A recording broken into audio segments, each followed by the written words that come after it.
TikTok করতে করতে হিজড়া হয়ে গেল একটা মেয়ে। ও মাই গড, এই বাচ্চা রেখে কেমনে একটা পুরুষ মানুষ সে এরকম পদক্ষেপ কেন নিল? আজকে তো ভালো কিছু করতে পারতো, ভালো কিছু করেও তো বলতে পারতো। আজকে যদি ও বড় হয়ে বলে যে বাবা কই, আমি কি বলবো? আমারে ঘরে রেখে সে হিজলা গোবর সাথে গিয়া ভিডিও করতো, টিকটক করতো। এখন আমার কাছে ওইগুলো আছে।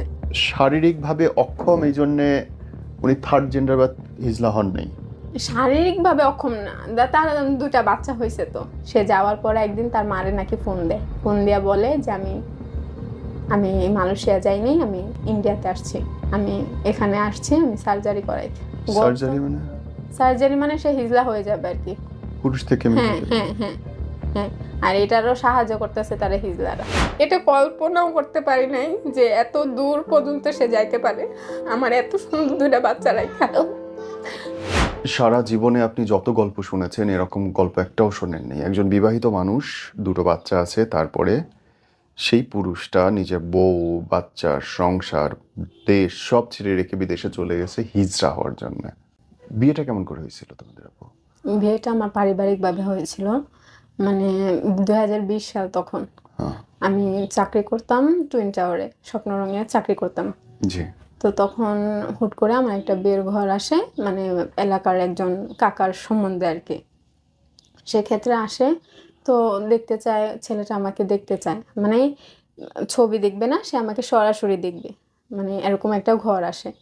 তো হুট করে রাত্রে তখন 9টা 9:30 বাজে ছেলেটা আমাকে দেখতে আসে, 4-5 জন বন্ধু নিয়ে আর কি, আর যে ঘরটা আনে তাকে নিয়ে।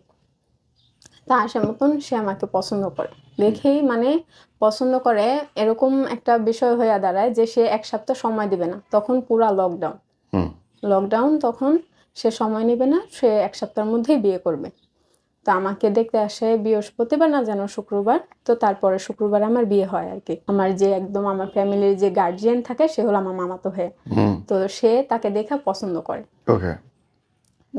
তার ওদের বাড়িতে যায়, গ্রামের বাড়িতে যায়? না না না, গ্রামের বাড়িতে না, সে থাকতো মানিকনগর। আচ্ছা। মানিকনগরে থাকতো। তো সেখানে যাইয়া বিয়ের আগে দেখে যে ছেলেদের ঘর কেমন, তো দেখে আসে যে মোটামুটি ভালো না। আমরা যে ছেলে কি করতো? ছেলে ড্রাইভারের চাকরি করতো, আচ্ছা। ভালো একটা কোম্পানিতে ড্রাইভারের চাকরি করতো। তো আমার ওই ভাইয়াও ড্রাইভার ছিল, গাজী কোম্পানিতে চাকরি করতো। সেক্ষেত্রে বলছে যে না, ছেলে ভালো, ছেলে চাকরি ভালো আর কি, দেওয়া যায় বিয়া। তো গেছে, সব কিছু দেখছে, দেখা পরে দেওয়া পছন্দ হয়েছে। তাও 1 সপ্তাহের মধ্যে আমার বিয়ে হয়ে যায়। তো তারা একদমই কোনো সময় দেয়নি আর কি বিয়েটার জন্য, মানে একদমই কোনো সময় নেয়নি, সাথে সাথে বিয়ের একটা তোড়জোড় হয়ে যায় আর কি। তো আমার বাবা তো রিক্সা চালাতো, আমার বাবা 2016 সালে মারা গেছে। আমার মা আছে, বড় বোন আছে, তো তাদের রেফারেন্সে বিয়ে হয়। কিন্তু এরকম তাদের কোনো কিছু চাওয়া থাকে না আর কি, যে আমরা কিছু নেব না, আমরা শুধু মেয়ে নিব আর কি, আমাদের কিছু চাওয়া নেই। তা আমার মা বলছে যে ঠিক আছে, আমিও তো ওরকম না, বা হুট করে এরকম বিয়েতে তো কিছু দেওয়া যায় না, ঠিক আছে আমি বিয়েটা দিই, পরে আমি আস্তে ধীরে কিছু দিব আর কি। মা তেমন কিছু দিতে পারে না, দেয় না, শুধু ছেলেকে একটা আংটি দেয় আর কি, হাতের গিফট হিসাবে দেয়। তো বিয়ে করে নিয়ে যাওয়া হয় আমাকে। তো যাওয়ার পরে তার ফ্যামিলিতে আমি যাওয়ার পরে আমার মানে থাকাকালীন আমার খুব কথা শুনতে হইতো যে না চাইলে বেশি দিতে হয়। এই বিষয়টা নিয়ে তারা খুব নারাজ ছিল। কিছু দেওয়া হয়নি, কিছু করা হয়নি, কত টাকা কাবিন, কেন আমার আমাগো ছেলেরে নিয়ে ওরকমভাবে রাখা হয় না, কেন মানে একটা মানে জামাইদেরকে যেমনভাবে করতে হইব ওরকমভাবে কেন করা হয় না। কিন্তু আমার হাজবেন্ড না নিজের খরচের ভয়ে আমাদের বাসায় যাইতো না। কখন তুমি প্রথম বুঝতে পারলে যে তোমার হাজবেন্ড ডিফারেন্ট? কখন বুঝতে পারছি, ওই যে মিরপুর চলে গেল, একবারে চলে গেছে সে, মানে প্রত্যেক সপ্তাহে আসতো মিরপুরে, মেসে থাকবো, সপ্তাহে 1 দিন আসবো। তুমি থাকতা কোথায়? আমি মানিকনগর থাকতাম আমার শাশুড়ির সাথে। শাশুড়ির সাথে মানিকনগর? হ্যাঁ থাকতাম। আর ওর ড্রাইভারি চাকরি করতে হচ্ছে মিরপুর? হ্যাঁ সো তখন ও মিরপুর থাকতো? হ্যাঁ, ব্যাচেলার থাকতো। তাহলে শ্বশুর শাশুড়ি মানিকনগর কেন থাকতো? শ্বশুর শাশুড়ি যে তারা ছোটবেলা থেকে ওইখানে ছিল, আমার হাজবেন্ড ছোটবেলা থেকে তুমি বড় হাজবেন্ডের হয়েছে। সঙ্গে কেন থাকতেছো না এখন? এখন তারা থাকতেছে না, যে না সে মেসে থাকলে তার খরচটা কম, মিরপুর বাসা ভাড়া বেশি, মানিকনগরের বাসা ভাড়া কম, এখানে সুবিধা বেশি। আমি যাই, তুমি থাকো, আমার মা আছে না, বিষয়টা এরকম ছিল।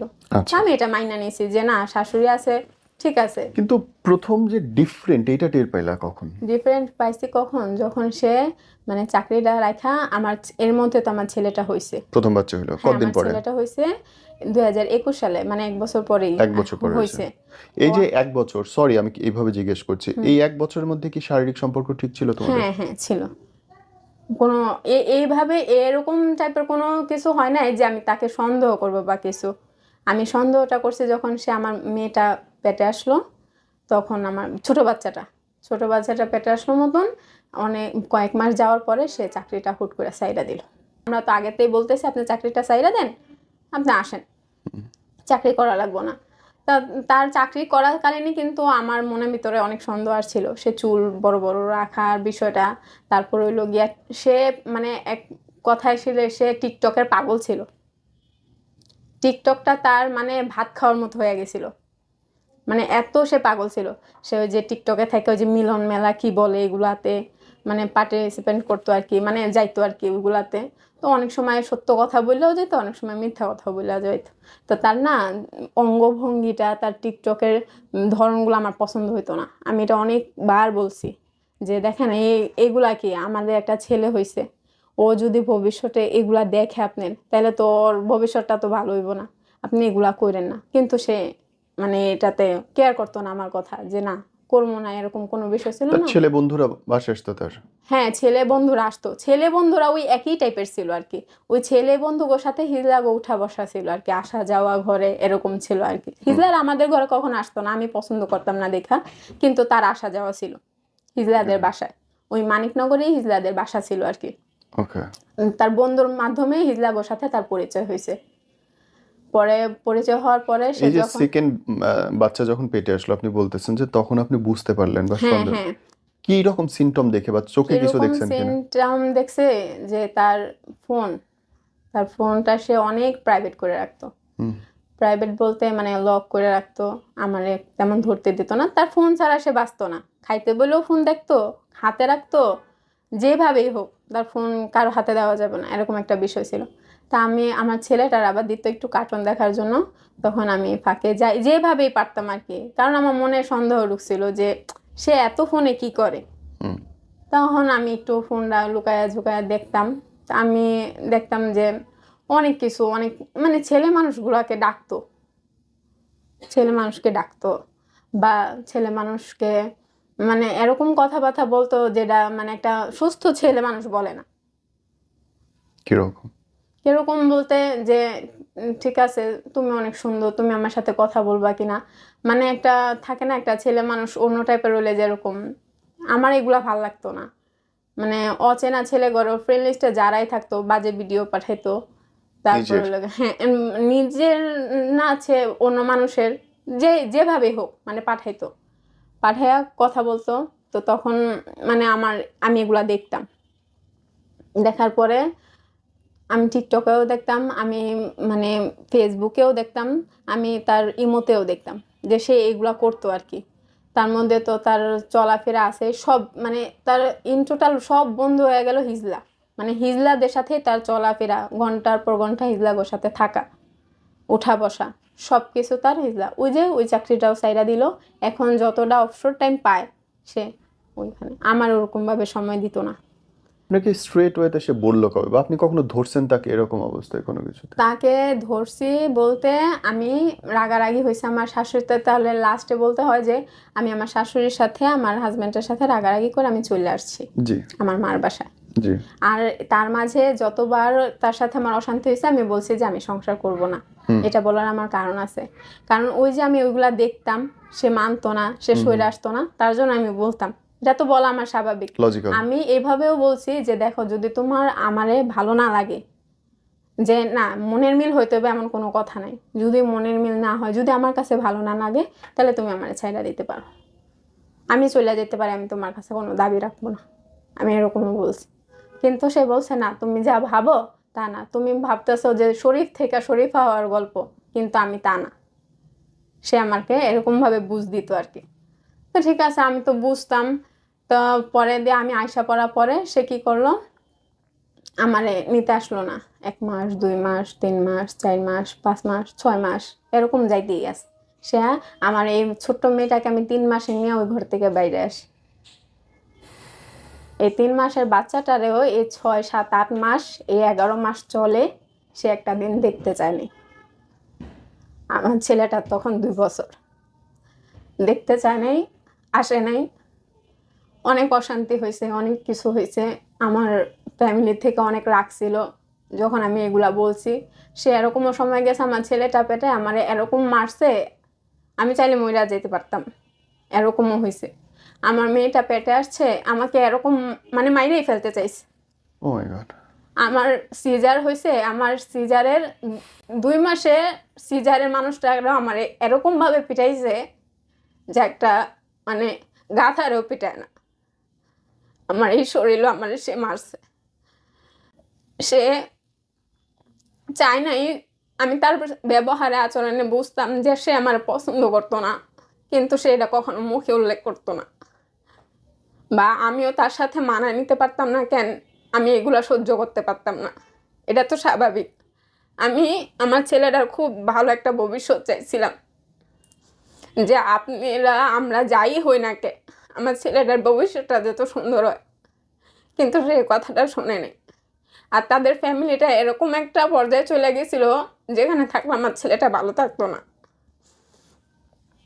পরে আমি আইসা পড়া পরে যে অশান্তি হয়েছে, এই পারিবারিক অশান্তিতে আমি আইসা পড়ছি, কিন্তু সে আমার খোঁজ খবর নেয়নি বা আমার সন্তানেরও নেয়নি। না নেওয়ার পর আমি একদিন, ঠিক আছে, সে ফোন দিছিল, খালি জিগাইছিল যে কখন গেছো। আমি যখন আইসা পড়ি তখন ঘরের ভিতরে কেউ ছিল না, কিন্তু সে তারা জানতো যে আমি আইসা পড়ি। আমি কাপড় চোপড় গোছাইতেছিলাম, আমার হাজবেন্ড দেখা তা চলে গেছে, বাইরে চলে গেছে। আমার শাশুড়ি বাইরে চলে গেছে, বলছে আমারে যাইতে না, কিন্তু আমার থাকা অবস্থা মানে একদমই কোনো রাস্তায় ছিল না। আমারে ঘরে রেখে সে হিজলা গোগলের সাথে গিয়া মানে ভিডিও করতো, টিকটক করতো। এখনো আমার কাছে ওইগুলো আছে, আমি এগুলা দেখতে পাই। যখন আমি তার সংসারে আসি উপস্থিত, যখন দেখি যে সে আমাকে ঘরে রাখা অন্যদের সাথে, যারা মানে সমাজের বাইরের, তাদের সাথে মেলামেশা করে এরকমভাবে, তখন তো আমার খারাপ লাগাটা স্বাভাবিক। আর আমার এই মনের এই কষ্টগুলা আমার শাশুড়ি কখনো বুঝতে চাইতো না। তার মানে আপনি বলতে চাচ্ছেন উনি শারীরিকভাবে অক্ষম, এই জন্যে উনি থার্ড জেন্ডার বা হিজলা হন নাই। শারীরিকভাবে অক্ষম না, তার 2টা বাচ্চা হয়েছে তো। তার মানে উনি হইল কেন তাইলে? উনি আমি যতটুকু বুঝি, ওনার মানে একটা তো ছিল যে ছেলে মানুষের প্রতি দুর্বলতা, এটা তো আগে থেকেই ছিল। আপনার আগে থেকে? হ্যাঁ, আমার আগে থেকে এটা তো আমি বুঝতেই পারছি। ওই যে মানে মেসেজে যে কথা বলতো, এটাতে তো বোঝাই যায়। জি। এটা ছিল একটা কথা। আরেকটা হলো গিয়া যে সে হিজড়াদের সাথে এরকম ভাবে চলাফেরা করতো, হিজড়াদের লাইফ স্টাইলটা যখন দেখতো যে সে অন্য জায়গায় সফল পাইতেছে না চাকরি বাকরিতে, যখন দেখে যে তাগর লাইফ স্টাইলটা সুন্দর, হয়তো তার লোভ হয়েছে, হয়তো তার লোভ দেখানো হয়েছে যে কম কষ্টে টাকা উপার্জনের একটা রাস্তা আছে, এটাও হইতে পারে। না হলে আমার এই 2টা আমার লাগে না হোক, আমার 2টা সন্তানের লাগে কি তার মায়া লাগে না? সে বলছে যে দিনাজপুর যাইব, সে মালয়েশিয়া যাইব, দেশের বাইরে চলে যাব। আমি এটা মাঝখানে একবার বলছিলাম যে আপনি ঠিক আছে হিজলাগোর সাথে, আমি এটা আমার মনের কথা আর কি, হিজলাগোর সাথে যেহেতু এত মিলামেশা হয়ে যাইতেছে, সে বাইরে চলে যাও, আমি এই বুদ্ধিটা দিয়েছিলাম, কিন্তু সে নেয় নেই তখন। পরে আমি যখন আইসা পড়লাম তখন নাকি সে বুদ্ধি করছে যে সে মালয়েশিয়া চলে যাবে। ঠিক আছে, আমি তো খুব খুশি যে মালয়েশিয়া চলে গেলে তার এই চলাফেরাটা বন্ধ হয়ে যাব।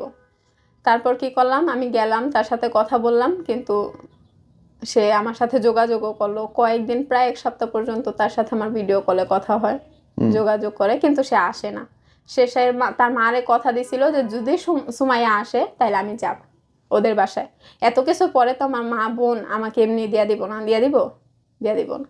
সেক্ষেত্রে সে কি করে, বলে যে আমি আসমু, কিন্তু আসে না। সে চুল এত বড় বড় রাখে, তাহলে চুল কাটতে বলি, সে কাটে না, বলে যে না, যে আবার বিদেশ যাওয়ার পরে এরকম একটা বিষয় অজুহাত দেয় আর কি। আমার 2টা পোলাপাইনের সাথে কথা বলে, এ কথা বলাকালীন 2 জনরে 2 দিন 1900 টাকা দেয়। এই মানে 8-9 মাসের মধ্যে 1900 টাকা দেয় খরচ হিসাবে, এমনি দেয়। মাইয়া দুধ কেনার জন্য দেয়। তো ঠিক আছে দেয়, তার লগে কথা হয়। একদিন আমি বলতেছি কি দিনাজপুর যাম, বিদেশ যাওয়ার আগে মার সাথে দেখা করে আসবো। তো ভালো কথা, যান।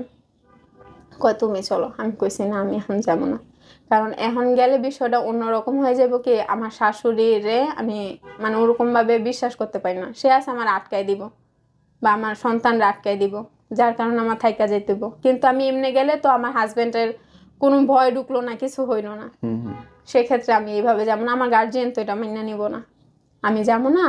কয় ঠিক আছে আমি আয়াত্রে নিয়ে যাবো, মানে আমার ছেলেরে নিয়ে যাবো। ঠিক আছে যান। ঠিক আছে, আমার শাশুড়ির সাথেও কথা হয়, তার সাথেও কথা হয়। হুট করে একদিন আমি বলি কি আপনাদের তো যাইবেনই, তো যাওয়ার আগের দিন আইসেন আমাদের বাসায়, আসলে কি হইব, আপনি একটা রাত আমার মেয়েটার সাথে সময় কাটায় গেলেন, সকালবেলা আমার ছেলেরে নিয়ে আপনি চলে গেলেন। আমি তো খারাপ বলিনি, আমি বলছি সকালবেলা চলে যান। কয় ঠিক আছে আমি আসবো। আমি ওই অপেক্ষায় আছি।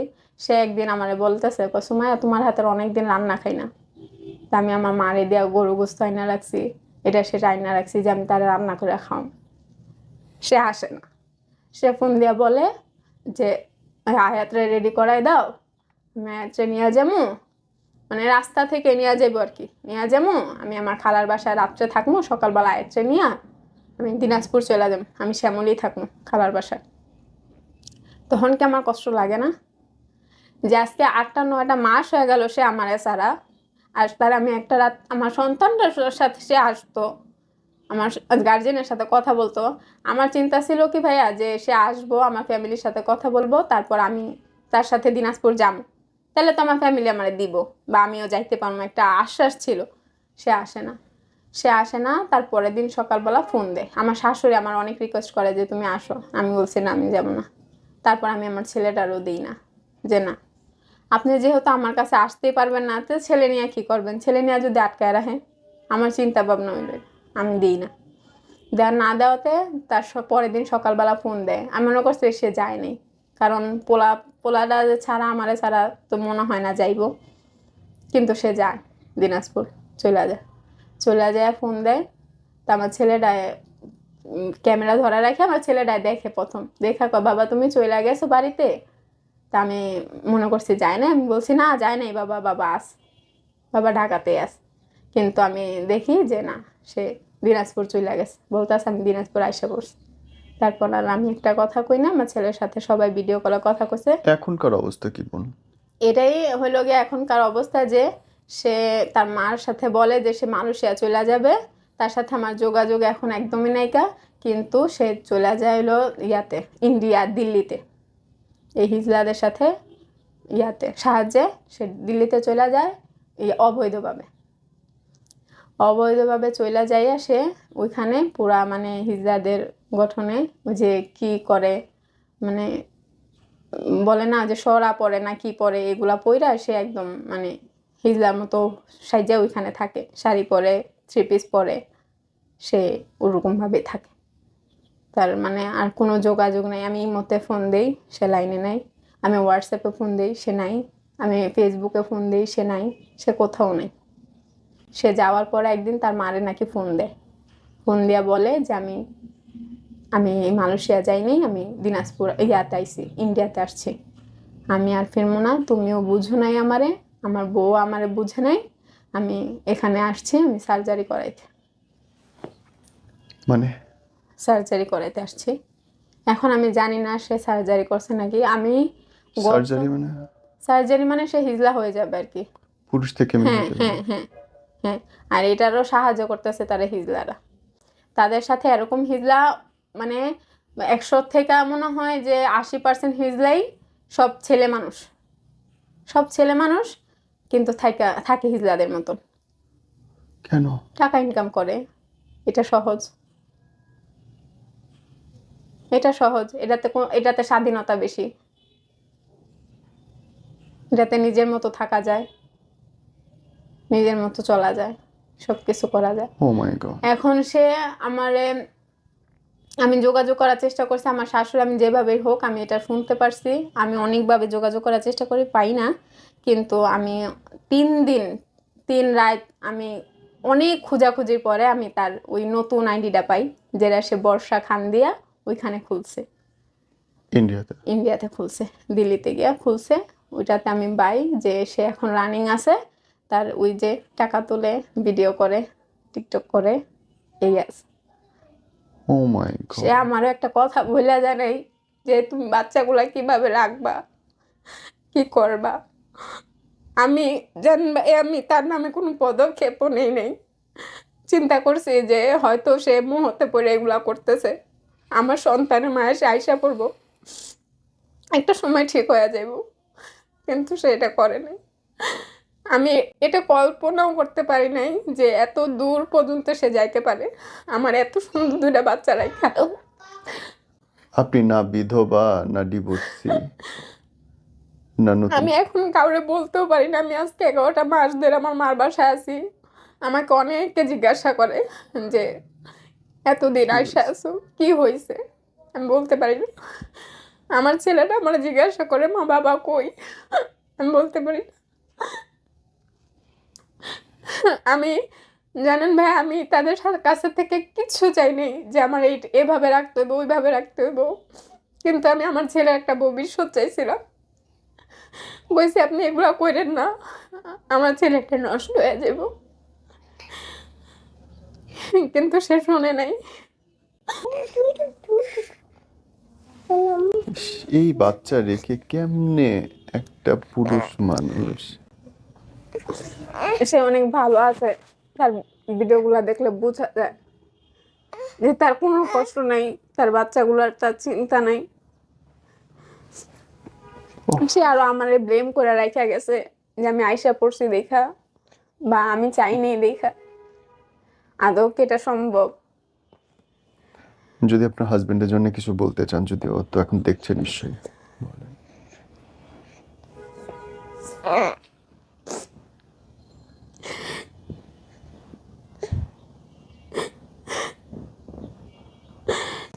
সে এরকম পদক্ষেপ কেন নিল? আজকে তো ভালো কিছু করতে পারতো, ভালো কিছু করেও তো বলতে পারতো যে তুমি যা ভাবছো তা ভুল।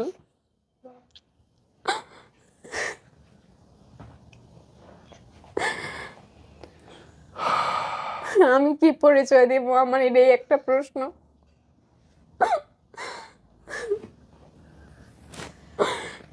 কি পরিচয় দিলে ওরা ভালো মতো মানুষ হইতে পারবো? আজকে যদি ওরা ও বড় হয়ে বলে যে বাবা কই, আমি কি বলবো?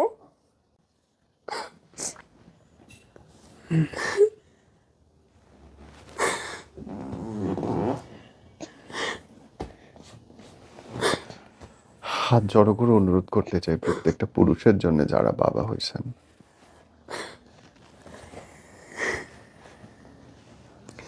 যখন একটা সন্তানকে দুনিয়াতে আনছেন তারপরে আপনার আমার বলে আর কিছু থাকে না। আমাদের জীবনটা শুধুমাত্র আমাদের সন্তানদের জন্য। ভালো থাকেন বোন, আল্লাহ ভালো করুক, দোয়া করি।